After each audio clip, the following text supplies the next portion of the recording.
కేంద్ర మంత్రి ప్రహ్లాద్ జోషికి తెలంగాణ మంత్రి ఉత్తమ్ కుమార్ రెడ్డి లేఖ రాశారు.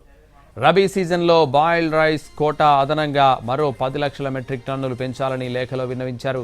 సీఎంఆర్ మిల్లింగ్ రైస్ గడువు జనవరి 31 వరకు పెంచాలని విజ్ఞప్తి చేశారు. బాయిల్డ్ రైస్ తరలించేందుకు అదనపు ర్యాక్స్ కేటాయించాలని కోరారు. అంతేకాదు 80 లక్షల మెట్రిక్ టన్నుల వరకు ధాన్యం సేకరణకు అనుమతి ఇవ్వాలని కేంద్ర మంత్రిని కోరారు. ఉత్తమ్ 15 లక్షల మెట్రిక్ టన్నుల వరకు గోడౌన్ స్టోరేజ్ కెపాసిటీ పెంచేందుకు చర్యలు తీసుకోవాలన్నారు. పెండింగ్ బకాయిలు 1468 కోట్ల రూపాయలు విడుదల చేయాలని లేఖలో పేర్కొన్నారు. ప్రధానమంత్రి గరీబ్ కళ్యాణ్ అన్న యోజన కింద 89,988 మెట్రిక్ టన్నుల బియ్యానికి 343 కోట్ల రూపాయల సబ్సిడీ విడుదల చేయాలన్నారు.